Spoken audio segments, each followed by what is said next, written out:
Bueno, vamos a la palabra de Dios en este día en que se conmemora la resurrección de nuestro Señor Jesucristo. Abran sus Biblias en el Salmo 16.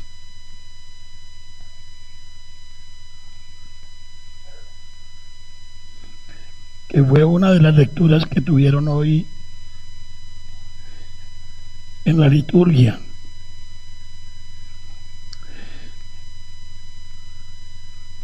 Y el versículo 7 comienza con una palabra clave, una palabra muy importante, y es la palabra bendeciré. Nosotros por lo regular decimos que bendecimos al Señor, que lo adoramos, que lo glorificamos, pero quizás no pensamos muy seriamente en lo que eso significa, en lo que realmente es y cómo se debe hacer. Encomendémonos al Señor para que Él nos hable a nuestro corazón y a nuestras mentes. Padre Celestial, estamos en tu presencia. Tú nos vas a hablar. Hazme un instrumento para que tú puedas comunicarnos tu santa voluntad. Revélanos los tesoros preciosos de tu palabra. Edifícanos y permítenos que nosotros podamos edificar a otros y transmitir tu palabra a otras personas. Ayúdanos a ser discipuladores, pero ayúdanos primero a ser los discípulos. Te pedimos estas cosas en el nombre precioso de Cristo Jesús. Amén. Entonces dice el Salmo 116 en el versículo 7, bendeciré. Y les decía yo que esa es una palabra clave.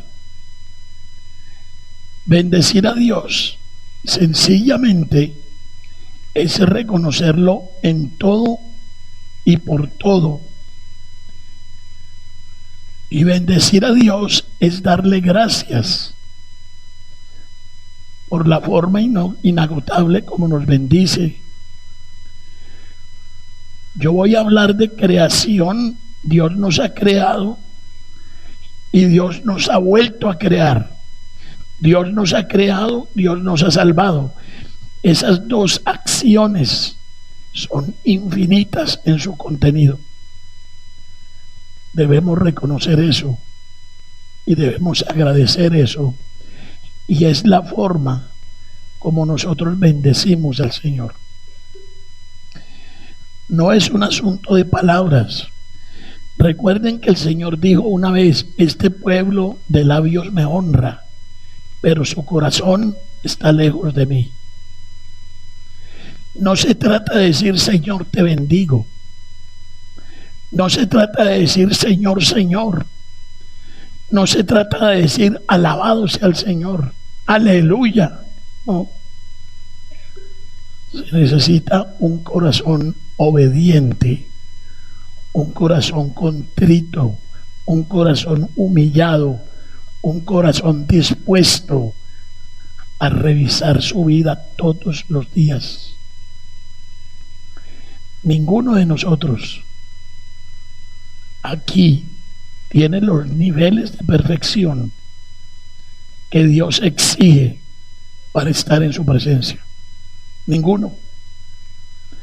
Estamos en su presencia solamente por la gracia de Dios. Y estás en la presencia de Dios en este momento por su palabra. Porque Él está aquí. Porque recuerden que Cristo es la palabra hecha carne. Pero si tú estás aquí y no crees la palabra, no le crees a Dios, no la tomas en serio, no la pones en práctica, no te esfuerzas por obedecerle, estás aquí inapropiadamente. No olviden nunca que la predicación del Evangelio tiene dos metas, tiene dos fines, tiene dos objetivos. Uno, juicio y condenación. Otro, salvación, perdón y salvación, expiación y salvación. ¿En qué punto estás tú? Puedes decir con el corazón, bendeciré a Jehová, como dice el Salmo, como dice el salmista, o en tu corazón no hay nada, en tu vida no hay nada. No olviden el Salmo 103 en el versículo 2, que ustedes lo conocen, no lo busquen. En el Salmo 103 versículo 2 dice, bendice alma mía a Jehová y no te olvides ninguno de sus beneficios. Bendecir al Señor, alabar al Señor, es no olvidarnos de ninguno de sus beneficios. ¿Cuál es el gran beneficio? ¿Cuál es el inmenso beneficio?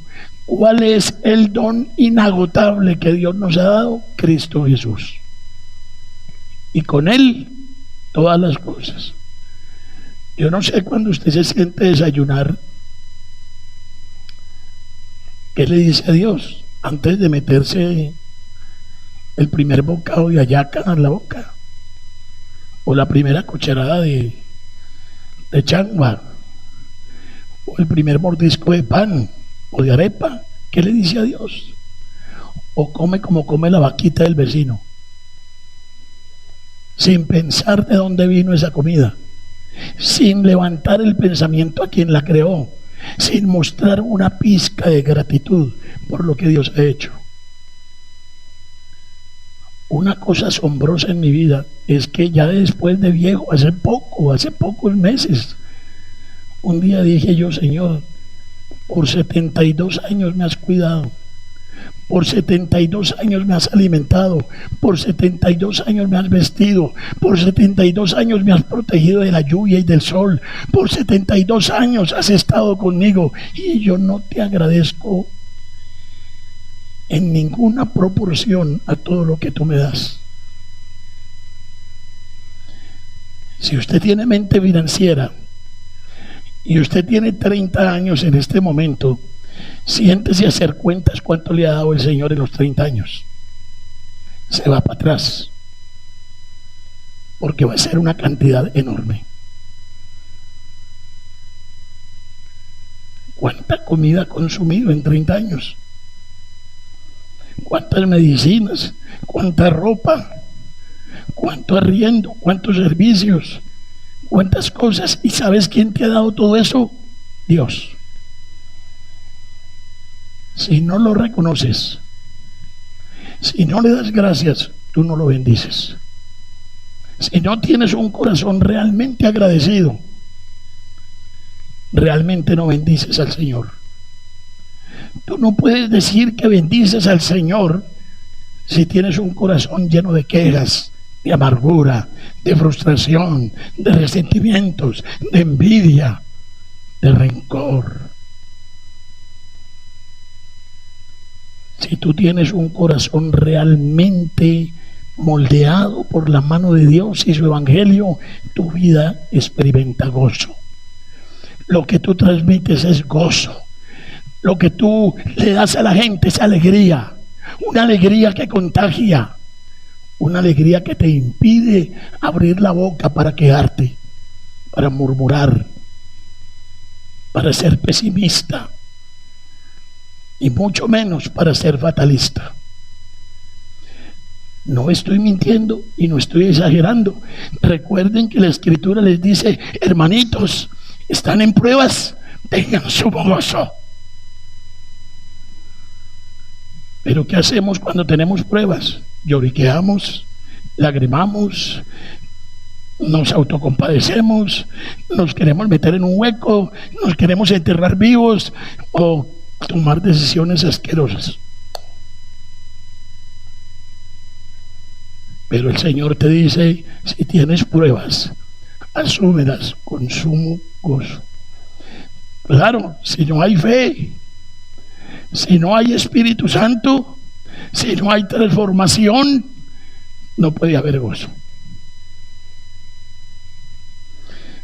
Dice el Salmo 16, bendeciré a Jehová que me aconseja.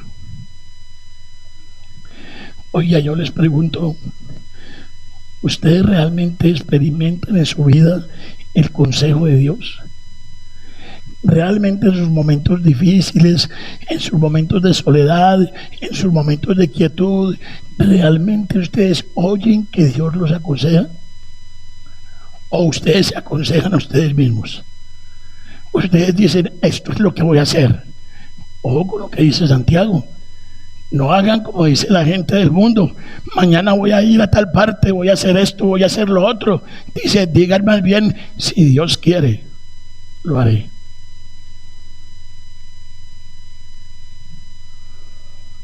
Es que el que determina todo en la vida es Dios.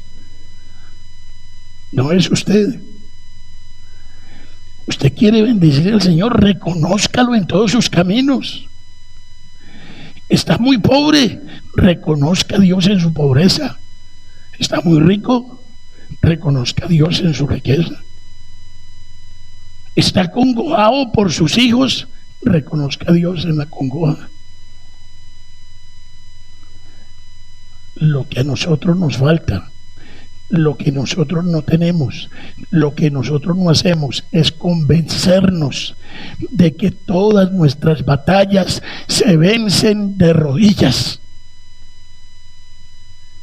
porque no creemos en el poder que opera en nosotros.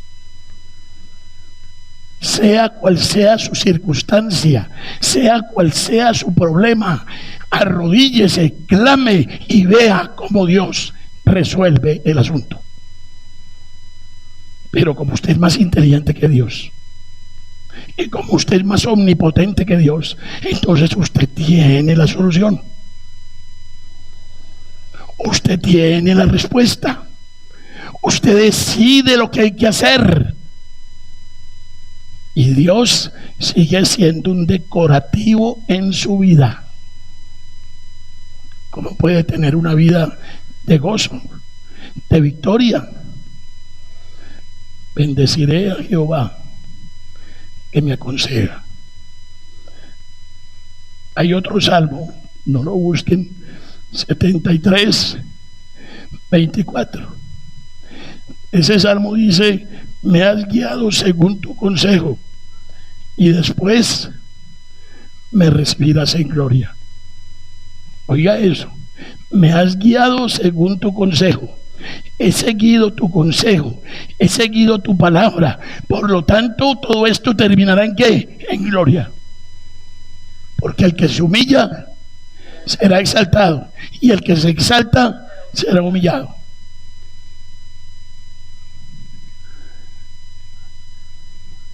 Cuando uno mira las multitudes, el Señor nos dice, mírenlas con compasión, porque son como ovejas que no tienen pastor, están descarriados. Pero les quiero decir, cuando uno mira las multitudes, uno no ve sino supermanes, y uno no ve sino super niñas, todas venciendo el mundo, tragándose el mundo, porque están empoderados y porque tienen cómo hacerlo. ¿Qué nos dice la Biblia? ¿Qué nos dice el Señor? Usted es un pobretón, usted es un desvalido, usted es un desnudo, usted no tiene nada, usted no puede nada, me necesita. Pero la soberbia del hombre dice, yo no te necesito, no te necesito. Ayer preparé un taller para padres de familia, me llegaron 2 familias, nos gozamos con esas 2 familias y hablábamos de los problemas de la familia, hablábamos del proceso de ateización del mundo, Hablábamos del proceso como Satanás cambia el diseño de Dios en todos los aspectos de la vida. Por ejemplo, ustedes se han puesto a pensar qué cosa tan rara que una culebra hable. ¿No se han puesto a pensar eso? Una serpiente hablando. En mi casa hay mucha culebra, mucha, cada rato las vemos y se nos sube por la verja y se pasean por las palmas y hay unas largas, otras más gorditas, otras más flaquitas, más chiquitas. Y para mí todas las serpientes son odiosas. No, que es cazadora, que eso no hace nada, no quítela de mi vista. ¿Qué tal que una serpiente dice un día, me diga, Leonel, le traigo un negocio? ¿Ustedes qué creen que va a hacer Leonel? ¿Usted cree que yo le voy a decir, señora culebra, que si le ofrece, yo salgo corriendo? ¿Pero qué le pasó a Eva? El animal que ella tenía que dominar, porque ese fue el orden de Dios, que el hombre domine los animales, que el hombre los gobierne, que el hombre los administre. Ahora el animal está administrando a la mujer. La mujer está siendo manipulada por el animal. El animal se está haciendo señor de la mujer y del hombre. Peor todavía. Cambiamos el orden de Dios. ¿Qué es lo que hace el diablo? El diablo cambia el orden de Dios. Dios dice una cosa y el diablo te propone otra. Y en tus decisiones diarias, tú tomas el partido o del diablo o de Dios. En cada decisión, por pequeña que sea. Entonces, volviendo al Salmo 16, bendeciré a Jehová que me aconseja. Ahí apenas estoy empezando. Aún en las noches me enseña mi conciencia. A Jehová he puesto siempre delante de mí, porque está a mi diestra, no seré conmovido. ¿Usted se conmueve fácilmente? ¿Usted tiene una vida inestable? Hoy sí, mañana no. ¿No sabe qué hacer en la vida? La respuesta es muy lógica y llena de amor. Quiere decir que usted no coloca a Dios delante de usted.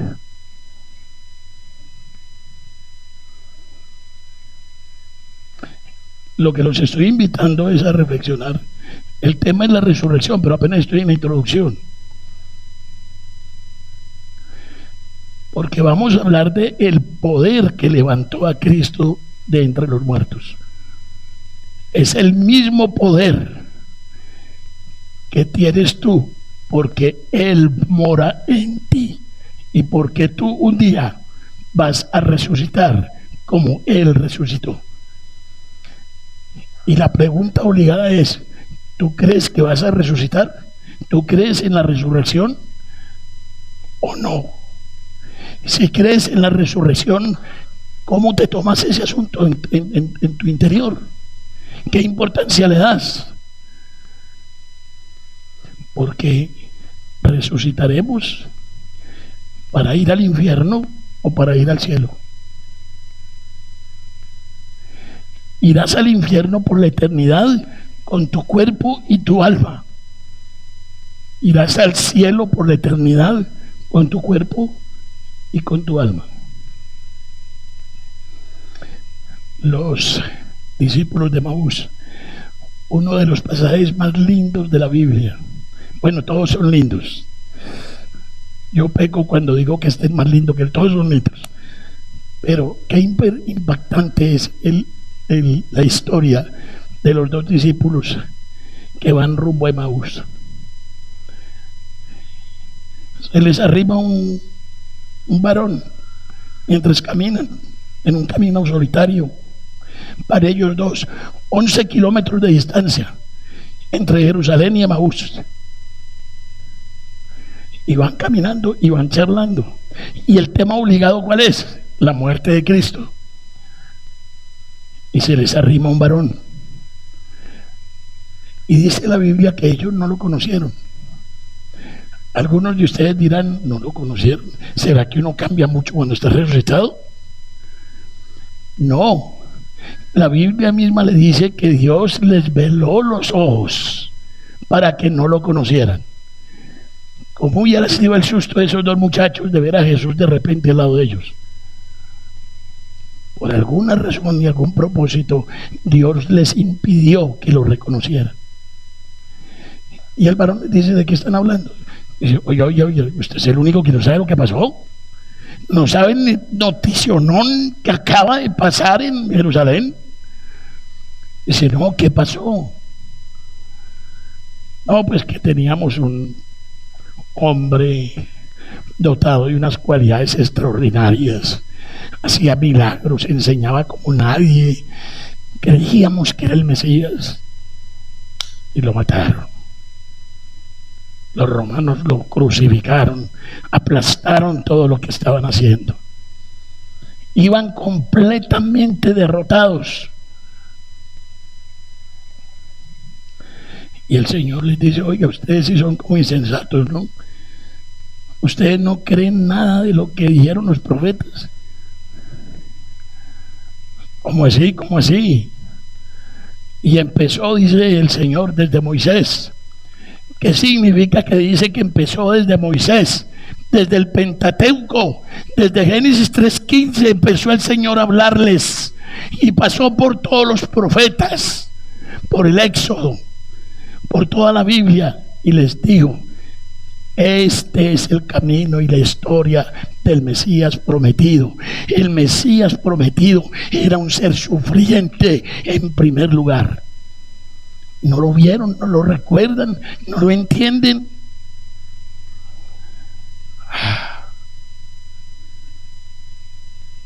Lo mismo le pasó a los discípulos, lo mismo le pasó a las mujeres. María Magdalena, que lo había ungido para el día de su muerte, se le había olvidado que él dijo, voy a morir, pero voy a resucitar.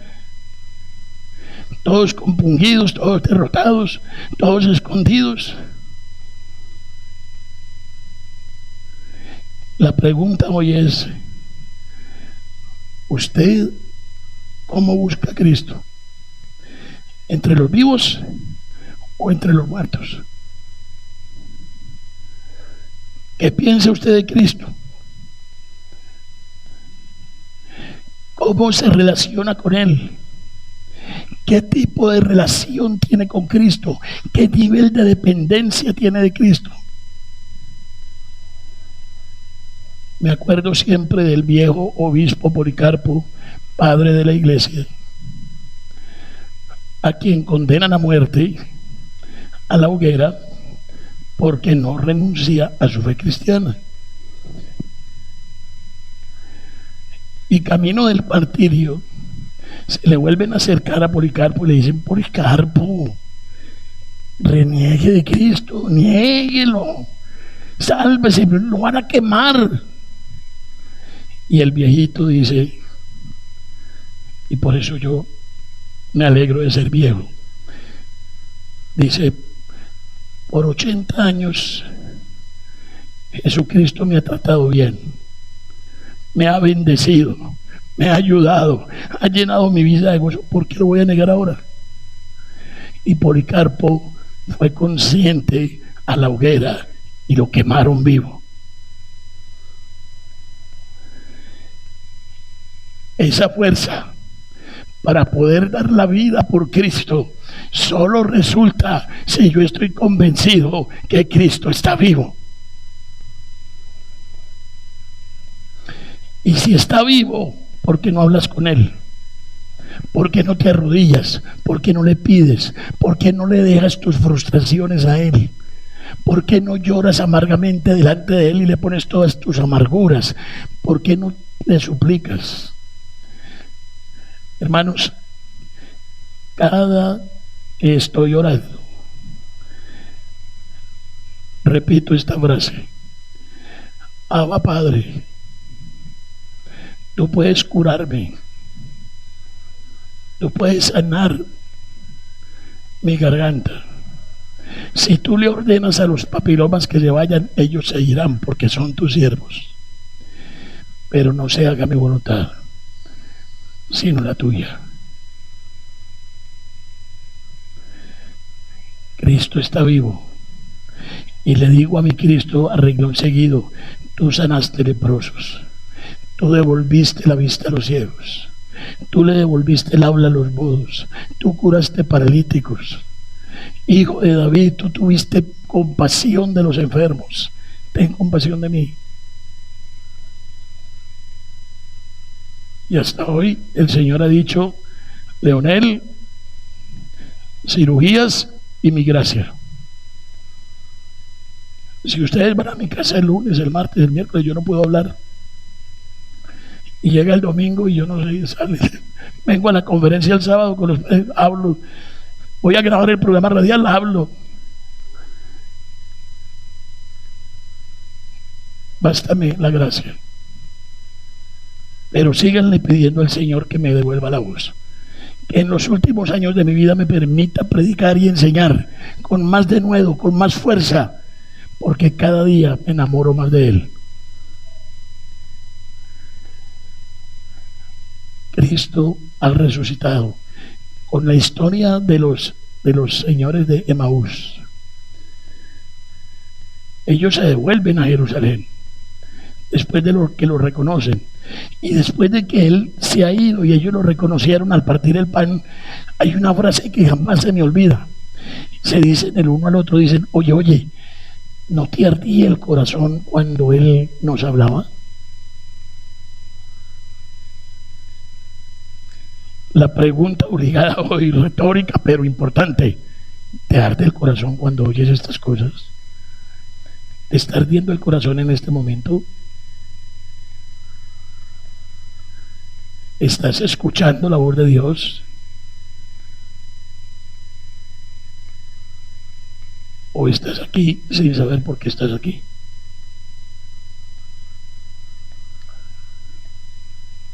Si la palabra no nos apretúa, si la palabra no nos conmueve,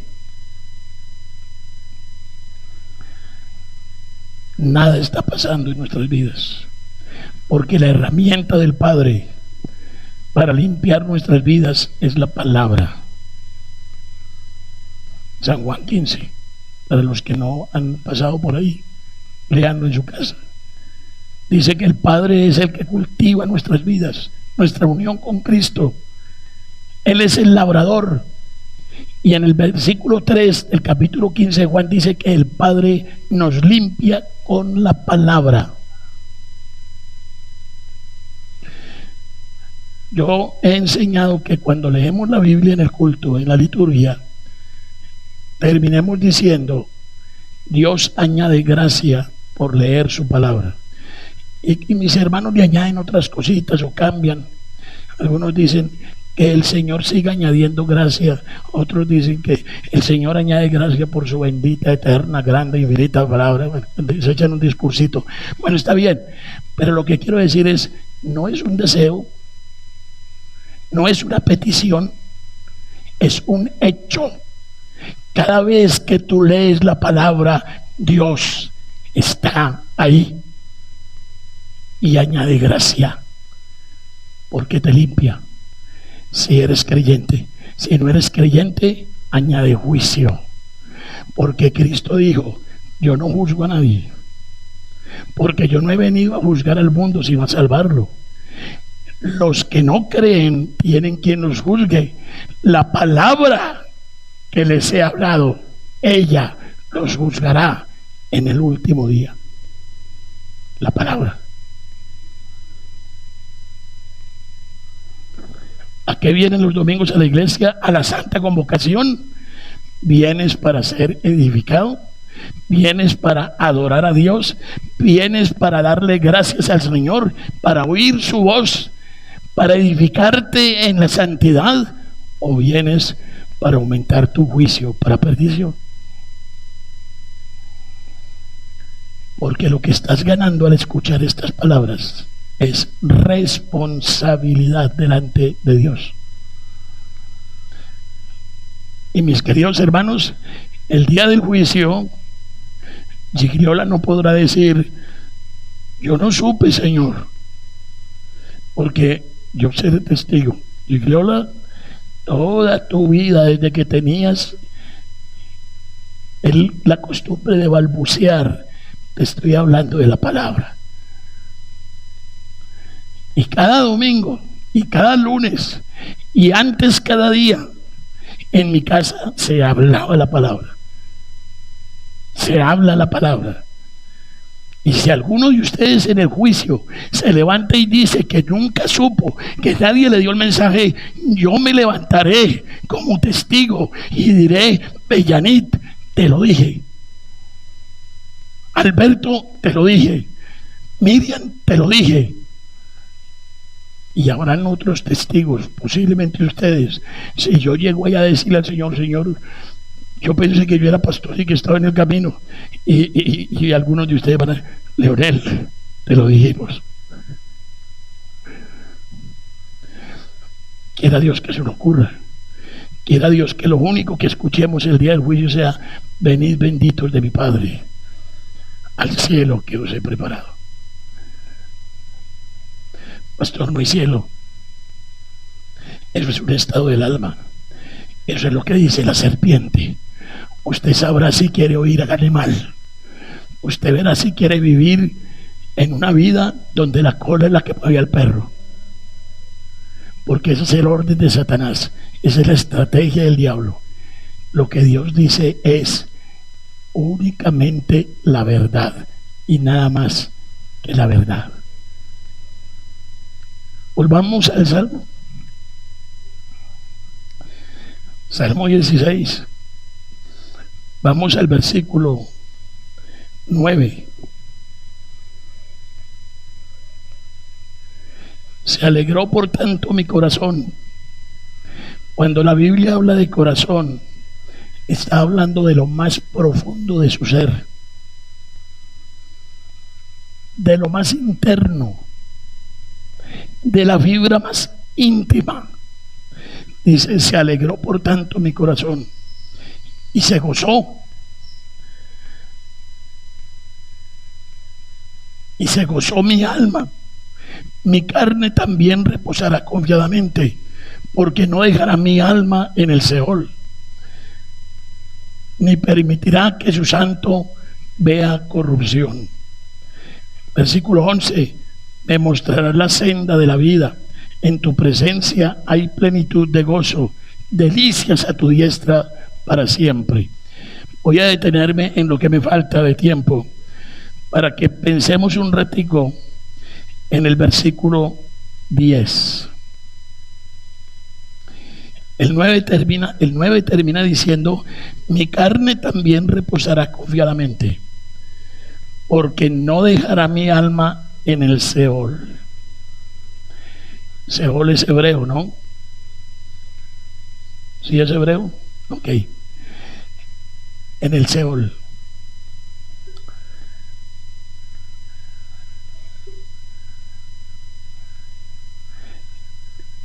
En el tema de la resurrección del Señor, no solamente tiene importancia el hecho de que la tumba fue hallada vacía. Hay cosas que hay que tener en cuenta, como esto que acabamos de leer, que es una profecía. Ese salmo se refiere al favorecimiento inmediato de Dios sobre David y los israelitas en batalla, pero es profético, es para Cristo. No verás corrupción, no te vas a podrir en el sepulcro. Pero tienen que entender una cosa. Yo, porque estaba asegurándome que Seol es hebreo, porque la palabra griega es Geema. ¿Qué era la Geema? La Geema era el lugar, es un valle cerca de Jerusalén, donde botaban las basuras de Jerusalén, y eso mantenía encendido día y noche. Era comparado con el infierno. ¿Sabe lo que hacían los romanos con los que crucificaban? No les permitían enterrarlos. Era prohibido por ley enterrar un sentenciado a la cruz. los tiraban a la gema. La palabra de Dios dice: tu santo no verá corrupción. Cristo no fue tirado a la gema, no fue echado al Seol. Isaías dice que él en su sepultura fue puesto con los ricos, porque José de Arimatea era un hombre rico, y José de Arimatea tenía un sepulcro en el cual nadie había sido enterrado, y ese era un sepulcro muy costoso, además de las especies para ungirlo, para prepararlo como lo hacían los judíos. Dice Isaías que en la muerte, en la sepultura, fue contado con los ricos. Empieza la transición de la humillación a la exaltación. No vio corrupción. Si Cristo hubiera sido botado a la gema y se hubiera podrido en el basurero de Jerusalén, hubiera visto corrupción. Pero no. Vino un hombre rico, intercedió por él ante Pilato, y Pilato accede a entregarle el cuerpo, cosa inusual que no se hacía en el Imperio Romano, y se llevan el cuerpo del Señor, lo ungen rápidamente, lo envuelven en sábanas y lo depositan en un sepulcro para ricos.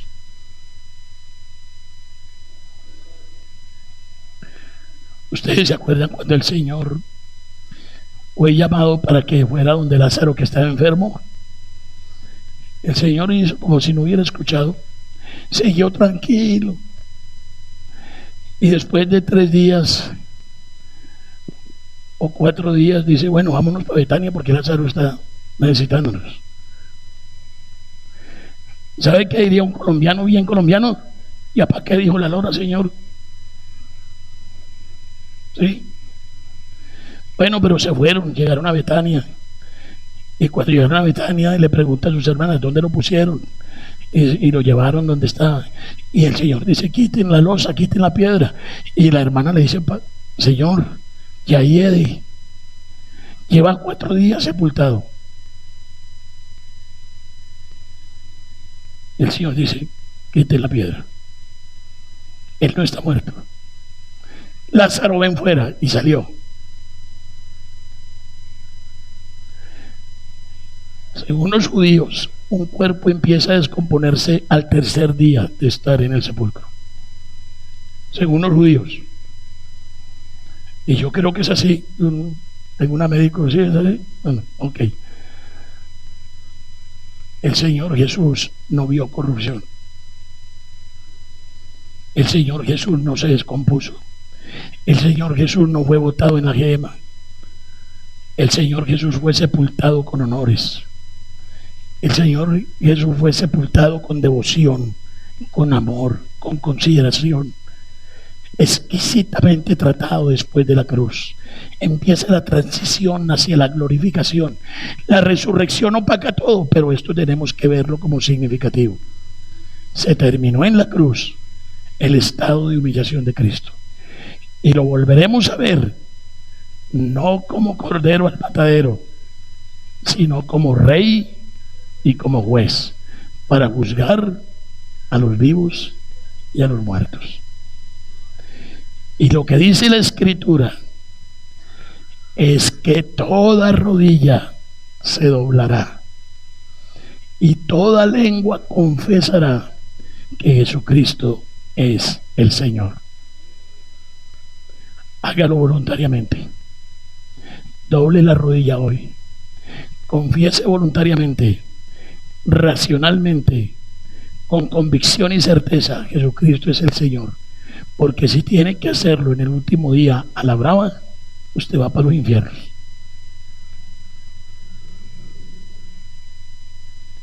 Todo lo que Cristo ha hecho, todo lo que Dios ha hecho,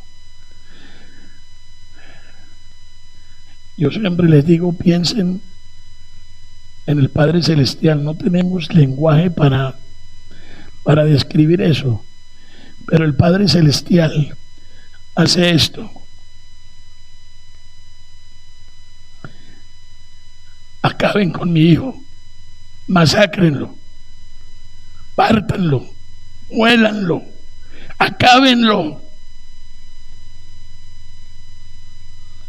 Y por eso él dice en la cruz, Dios mío, ni siquiera dice Padre, dice Dios mío, ¿por qué me has desamparado? ¿Sabes una cosa? Él está gritando ese salmo para que tú no lo tengas que gritar durante toda la eternidad. Porque los condenados en el infierno dirán por toda la eternidad, ¿por qué me abandonaste? Y la única respuesta es, tú me diste la espalda, tú lo quisiste, así quisiste caminar, yo te daré la espalda por la eternidad. Por nosotros, los escogidos, los creyentes, Cristo sufrió el abandono del Padre en la cruz, pero te estaba reemplazando para que tú no supieras lo que eso significa. Bendice al Señor, porque no tenemos ni idea de lo que es el infierno. No tenemos ni idea de lo que es el cielo. Pero lo más grave es que no tenemos ni idea de lo que es el infierno. Y la palabra es muy clara cuando dice, el que cree en el Hijo de Dios tiene vida eterna. Y el que no cree en el Hijo de Dios no tiene vida eterna. Así de sencillo. ¿Qué le dijeron a Adán y Eva en el paraíso? No coman del árbol de la ciencia del bien y el mal. Si comen, van a morir. ¿Qué nos dicen a nosotros hoy en día? Si crees, vivirás. Si no crees, morirás. ¿Qué escoges? Ahora, no tienes la facultad de escoger. Pero sí te puedo decir que si escogiste a Cristo con su obra redentora y lo crees de corazón, fue Dios el que te eligió y el que te escogió desde antes de la fundación del mundo para que un día recibieras el don de la fe. Porque la salvación no es por obras, es por fe, y esto es don de Dios. A todos los que le recibieron, a los que creen en su nombre, les dio el poder de ser llamados hijos de Dios, de ser hechos hijos de Dios. No de carne, ni de sangre, ni de voluntad de varón, sino de Dios. Hermanos, celebrar la resurrección de nuestro Señor Jesucristo, pensar en estas cosas, trae gozo a nuestras vidas, trae alegría a nuestras vidas, le da sentido a nuestras vidas. No olviden que el poder que resucitó a Cristo de entre los muertos es el poder que reside en usted. ¿Tiene miedo quien gane las elecciones el próximo mayo? Hay un poder en usted. Arrodíllese y clame y pida. Hable con su Dios sobre eso y Dios hará. Dice el Salmo 3, yo clamo a Jehová y Él me responde desde su monte santo. Y tú, querido cristiano, tienes en ti el poder de la resurrección, porque Cristo está en ti. ¿Cuál es el miedo? ¿Cuál es el temor? El temor no es testimonio del amor. El temor es testimonio de pecado, de autosuficiencia, de que tú te crees el soberano o la soberana. Pero el soberano es Dios, es tu Cristo, es tu Padre Celestial, que te ha demostrado cuánto te ama. Está pobre, no tiene empleo. Esto se llama doblar rodilla. Hínquese, humíllese y pídale al que puede dar trabajo. El pan nuestro de cada día, dánoslo. ¿Y usted cree que el Padre le va a negar el pan? Si usted no tiene pan es porque usted no cree ni ha creído. Porque dice la Biblia, no he visto justo desamparado, ni su descendencia que mendigue pan. El problema es que no creemos. El problema es que oímos otras voces. Ay, y ahora que hablo de voces, un consejito aquí para las casadas. Y también para las solteras, ¿por qué no? No escuchen la voz de la amiga. No escuchen la voz de la vecina. No tomen la película como una realidad. La telenovela no es cierta, es actuada, es fingida. No confíe en su corazón, que sus amigas le dicen, siga su corazón, cuidado, su corazón es traicionero y engañoso. Dice la Biblia. Escuche solamente a Dios. Su palabra la tiene a la mano. Tiene cómo oírla. Y Él te responde. Y así todos nosotros. Cuidado con lo que oímos, cuidado con lo que escuchamos, cuidado con a lo que le ponemos atención, porque tenemos que distinguir si es la culebra o es Dios. Que el poder de la resurrección sea una realidad en su vida y que Dios le muestre que usted tiene los recursos para lograr del Señor todos los beneficios, porque con Cristo te han dado todo. Si Dios es por nosotros, otra vez, si Dios es por nosotros, pero si lo creen, bueno, díganlo como si lo creyeran. Si Dios es por nosotros, nada nos separará del amor de Dios. Que Dios nos bendiga y que Dios nos ayude con todas estas cosas. Padre Celestial, gracias por tu bendita palabra. Gracias por la resurrección de nuestro Señor Jesucristo. Gracias porque eso significa que tú aceptaste complacido el sacrificio de expiación, que estamos seguros de tu perdón y que podemos ir a ti como hijos, como coherederos, como justos, porque Cristo nos ha imputado su justicia. Gracias porque Él cargó nuestras miserias, nuestros pecados y los clavó en la cruz. Y gracias porque Él está a tu diestra intercediendo por nosotros.